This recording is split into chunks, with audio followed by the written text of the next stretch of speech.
Good morning to all of you. I am well and I hope you are also good. कल आपको जो है grammar में tense के विषय में आपको बताया गया था, उसका एक्सप्लेन किया गया था। ये जो टेंस और उनके टाइप्स को जो है शॉर्ट में बताया गया था। यहाँ अब एक एक टेंस को जो है एक्सप्लेन आज किया जा रहा है, उसको आप लोग ध्यान से समझिए और उसे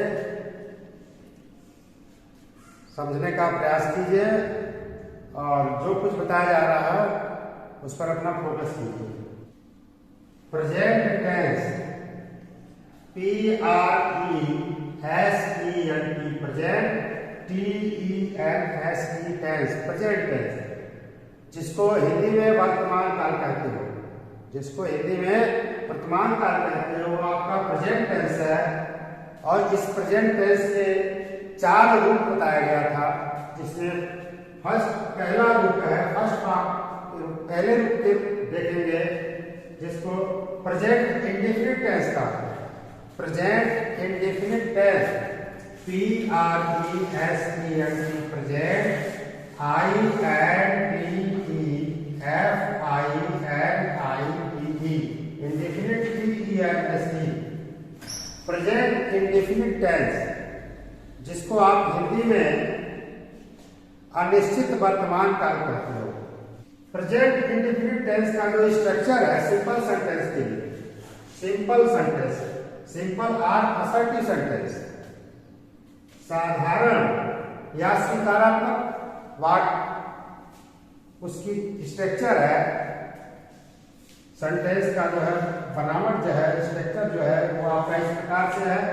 subject plus verb according to subject plus object, subject plus verb according to subject means यदि सब्जेक्ट आपका सिंगुलर है तो वर्ब को सिंगुलर में रखा जाएगा, और यदि सब्जेक्ट आपका प्लूरल है, PLURAL प्लूरल बहुवचन, आपका सब्जेक्ट यानी कर्ता, कार्य को करने वाला, यदि वह आपका प्लूरल है तो वहां पर जो है वर्ब को फर्स्ट फॉर्म में रखेंगे, वहां पर कोई परिवर्तन नहीं करेंगे।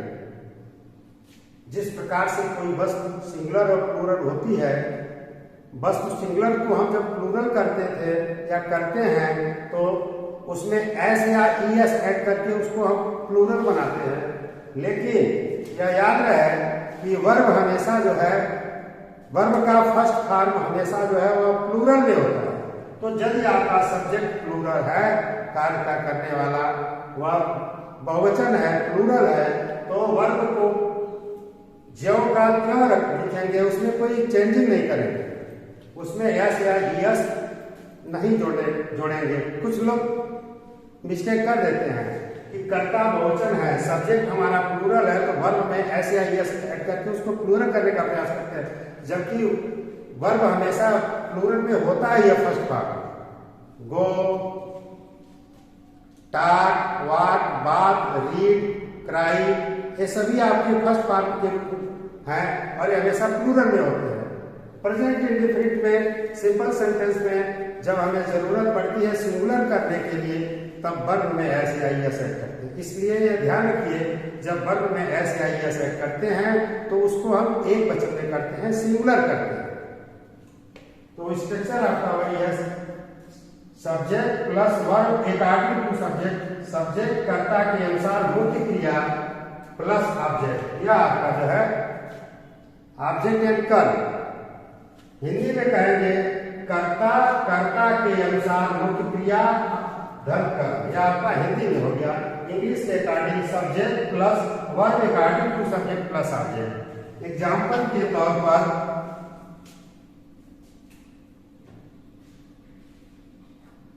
Mohan goes to school, Mohan, यहाँ पर देखेंगे कि सब्जेक्ट मोहन है। यदि कहीं पर सिंगल नेम है, किसी एक व्यक्ति वस्तु का नाम है, तो वह क्या है आपका सिंगुलर सब्जेक्ट कहलाता है। तो यहाँ पर मोहन सिंगुलर है, क्रिया का फर्स्ट फॉर्म बहुवचन में होता है, प्लूरल में होता है, लेकिन यहाँ पर हमारा सब्जेक्ट सिंगुलर है, तो वर्ब को सिंगुलर करने के लिए गो में ईएस ऐड किया गया है। अब यहाँ पर गो का प्रयोग करेंगे तो वह गलत हो जाएगा, यहाँ पर फॉल्ट हो जाएगा, क्योंकि जो है सब्जेक्ट आपका जो है सिंगुलर है, तो वर्ब को सिंगुलर में ही रखा जाएगा। इसलिए इसमें गो मीन्स जाना, गो का ईएस ऐड करने पर वह जो है सिंगुलर के रूप में हो गया। उसके बाद object, Mohan goes to school.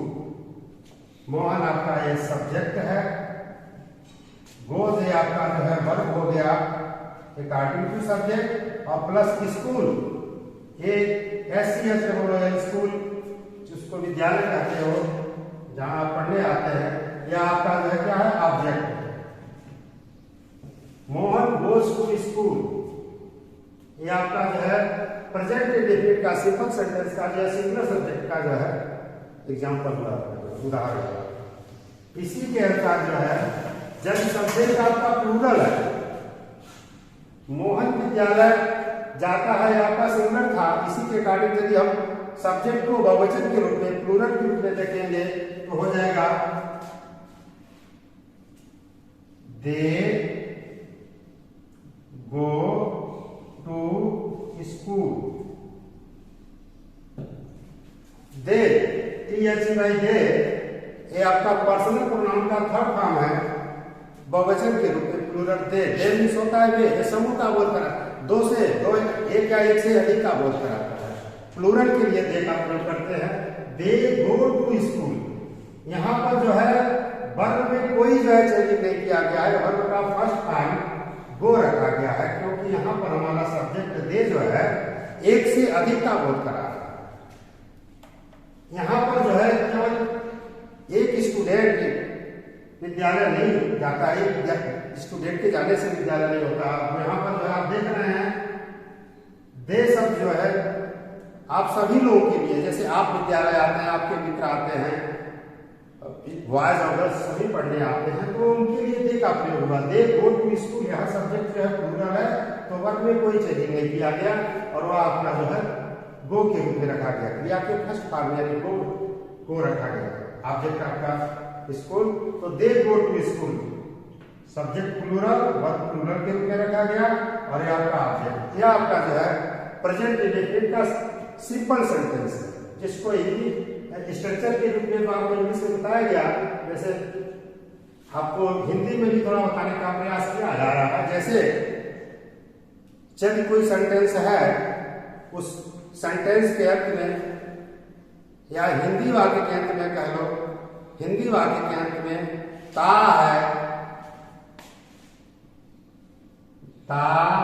है, ती है, ते हैं, ते हो, ता है, ती है, ते है, ते हो, तो यह आपका प्रेजेंट इंडेफिनिट कहलाता है।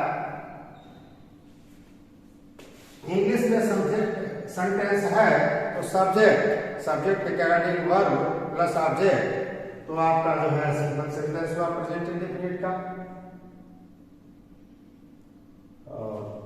इसी क्रम में जो है सिंपल सेंटेंस के बाद फिर हम आते हैं निगेटिव सेंटेंस, NEGATIVE,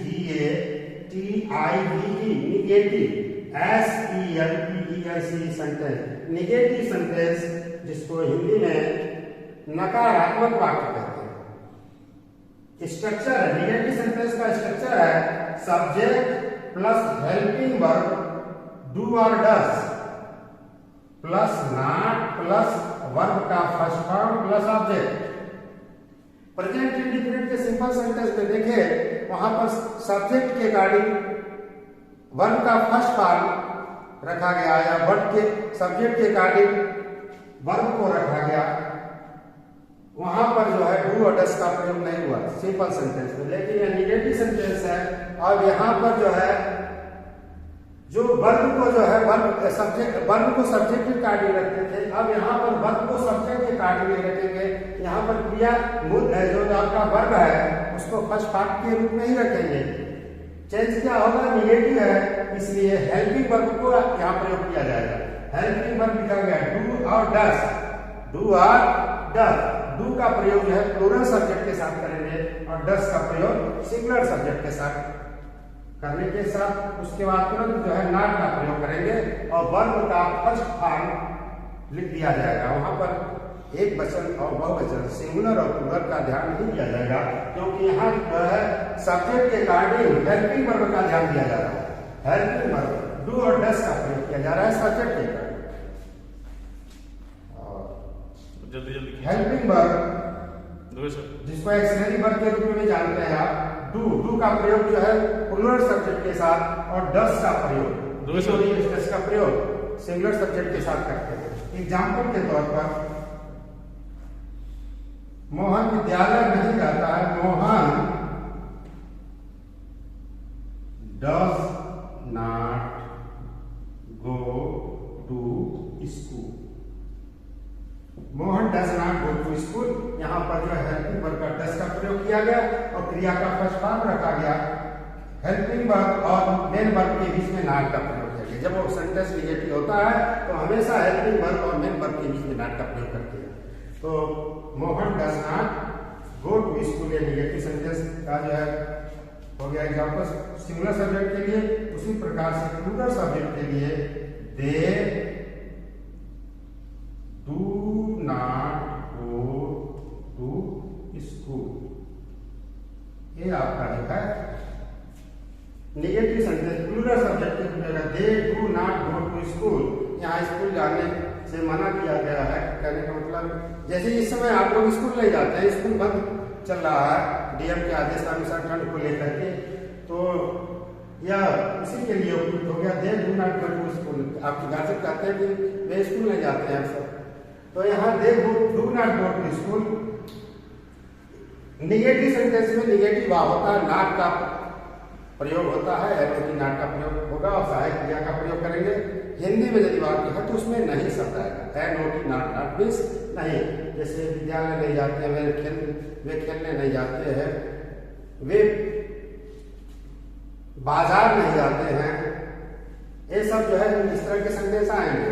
वह पत्र नहीं लिखता है, वह बातें नहीं करता है, तो यहाँ पर निगेटिव सेंटेंस आ गया। उसके बाद फिर जो है इंट्रोगेटिव सेंटेंस आता है। तीसरा सेंटेंस आता है इंट्रोगेटिव सेंटेंस, जिसको हिंदी में कहते हो प्रश्नवाचक वाक्य। प्रश्नवाचक वाक्य इंट्रोगेटिव सेंटेंस। इंट्रोगेटिव सेंटेंस अब कोई टेंस जो है प्रेजेंट इंडेफिनिट का जो है इंट्रोगेटिव सेंटेंस है, तो उसका स्ट्रक्चर है सबसे पहले जो है उस सेंटेंस का जो क्वेश्चन वर्ड है इंट्रोगेशन वर्ड है उसको लिखेंगे। उसके बाद जो है हेल्पिंग वर्ब का प्रयोग करेंगे। हेल्पिंग वर्ब इंट्रोगेशन वर्ड के बाद हेल्पिंग वर्ब डू और डस जैसा सेंटेंस रहेगा उसके अकॉर्डिंग प्रयोग करेंगे। सब्जेक्ट के अकॉर्डिंग प्लस सब्जेक्ट प्लस क्रिया का first part plus object. Example के तौर पर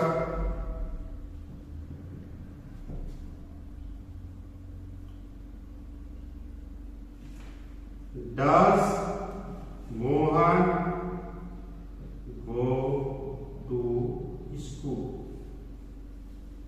does Mohan go to school वाक्य के लास्ट में क्वेश्चन इंट्रोगेशन मार्क का प्रयोग करेंगे, प्रश्नवाचक चिन्ह, यहाँ पर स्टॉप नहीं लगेगा। अभी तक आप जो है असर्टिव सेंटेंस और निगेटिव सेंटेंस में फुल स्टॉप पूर्ण विराम का प्रयोग करते थे, लेकिन यहाँ इंट्रोगेटिव सेंटेंस है, प्रश्नवाचक वाक्य है। हमेशा प्रश्नवाचक वाक्य में वाक्य लिखने के बाद अनुवाद ट्रांसलेशन करने के बाद या लिखने के बाद वाक्य के अंत में हमेशा जो है इंट्रोगेशन मार्क लगाते हैं। Does Mohan go to school, या मोहन स्कूल जाता है। अब यहाँ पर जो है सेंटेंस ये पहले हेल्पिंग वर्ब डज लगा होगा, उसी क्रम में जो है यह तो आपका सिंगुलर सब्जेक्ट का एग्जांपल हुआ। प्लूरल सब्जेक्ट के लिए do they go to school. यहां सब्जेक्ट आपका प्लूरल है। दे के गार्डिंग हेल्पिंग वर्ब को सब्जेक्ट से पहले रखा गया। Do they go to school क्रिया का फर्स्ट फॉर्म है। कहने का मतलब यह है कि इंट्रोगेटिव सेंटेंस में क्वेश्चन वर्ड नहीं है तो हेल्पिंग वर्ब को लिखेंगे और उसके बाद सब्जेक्ट के बाद फिर जो है आपका ऑब्जेक्ट और सब्जेक्ट के बाद वर्ब और ऑब्जेक्ट का प्रयोग करेंगे। जैसे do they go to school, क्या वे स्कूल जाते हैं। अब डू क्या की अंग्रेजी जो है, यहाँ ध्यान देने की बात है, क्या की अंग्रेजी हम यहाँ पे नहीं लिखते हैं क्योंकि यह वाक्य के शुरू में आया है। यदि वाक्य के शुरू में क्या शब्द आया है तो उस क्या की अंग्रेजी वाट न लिख करके हेल्पिंग वर्ब को पहले लिख देने पर क्या की अंग्रेजी या क्या का बोध हो जाता है। यहाँ पर वही किया गया है। हेल्पिंग वर्ब डू और डस को जो है सब्जेक्ट से पहले कर दिया गया है और क्या का बोध हो गया। तो इस प्रकार से डस मोहन गो टू स्कूल ये सिंगुलर सब्जेक्ट हो गया। प्रश्नवाचक वाक्य सिंपल सेंटेंस इंट्रोगेटिव सेंटेंस। उसी अवतरण में जो है do they go to school या इंट्रोगेटिव प्लूरल सब्जेक्ट में हो गया। तो आप पढ़े असर्टिव सेंटेंस, नेगेटिव सेंटेंस और इंट्रोगेटिव सेंटेंस। फोर्थ आता है इसी में interrogative negative sentence. INTE interrogative negative है। NEGATIV negative STNTENCE interrogative negative sentence. प्रश्नवाचक नकारात्मक वाक्य। प्रश्नवाचक नकारात्मक वाक्य का स्ट्रक्चर यही है जो इंट्रोगेटिव सेंटेंस का है। उसमें एक शब्द जो है सब्जेक्ट के बाद नॉट ऐड कर दिया गया है। क्वेश्चन वर्ड अथवा इंट्रोगेशन वर्ड के साथ हेल्पिंग वर्ब का सब्जेक्ट और सब्जेक्ट के बाद नॉट लगाया गया है। डिफरेंस इंट्रोगेटिव और इंट्रोगेटिव नेगेटिव में यही है कि सब्जेक्ट के बाद नॉट का भी प्रयोग कर दिया जाता है और क्रिया का फर्स्ट और ऑब्जेक्ट को उसी अनुसार रखते हैं जो इंट्रोगेटिव सेंटेंस के अंदर रखते हैं। जैसे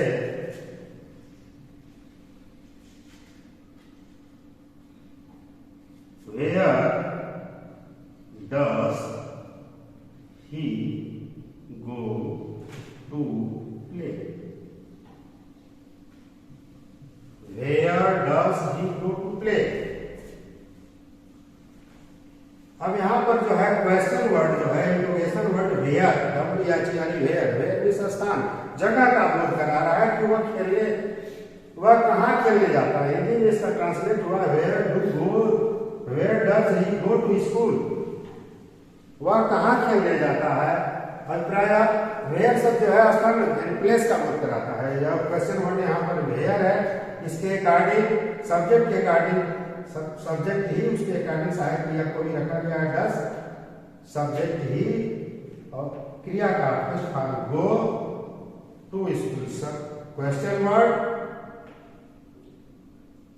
helping verb subject negative sentence. देखिए यहां पर है नॉट का प्रयोग करिए। Where does he not go to school, वह कहां खेलने नहीं जाता है, उस स्थान का बोध करा रहा है। उसके बाद फिर क्या है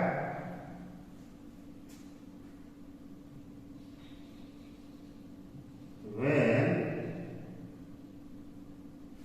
do they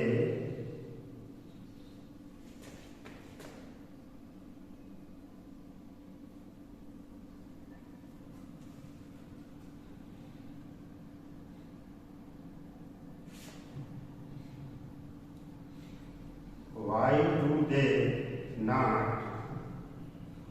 go to school? Why do they not go to school? यहां पर जो है इंट्रोगेशन वर्ड वाई WHY ये रीजन पूछ रहा है कि वह विद्यालय क्यों नहीं गया है, वह विद्यालय क्यों नहीं जाता है। विद्यालय न जाने का कारण ये वाई शब्द जो है क्वेश्चन वर्ड आपका है। उसके बाद हेल्पिंग वर्ब सब्जेक्ट दे नकारात्मक के लिए नेगेटिव नॉट का प्रयोग करके वर्ब और ऑब्जेक्ट को रखा गया। Why do they not go to school, वे विद्यालय क्यों नहीं जाते हैं। इस तरह का जो है आपका इंट्रोगेटिव नेगेटिव सेंटेंस हुआ। तो यहाँ पर आप जो है प्रेजेंट टेंस का जो है प्रेजेंट टेंस में प्रेजेंट इंडेफिनिट के जो है 4 प्रकार के सेंटेंस का जो है 4 टाइप के सेंटेंस आपने पढ़ा। सिंपल अथवा assertive sentence, negative sentence, interrogative sentence, interrogative negative sentence. तो इसी तरह में फिर आपको आगे फिर प्रेजेंट कंटीन्यूअस और प्रेजेंट परफेक्ट को जो है नेक्स्ट में बताया जाएगा। आप इसको फिर से इस वीडियो को देखेंगे, जो एक्सप्लेन किया गया, जो समझाया गया, उसे समझने का प्रयास करेंगे और बाकी के लिए अब कल आज इतना ही। Thank you very much for your watching.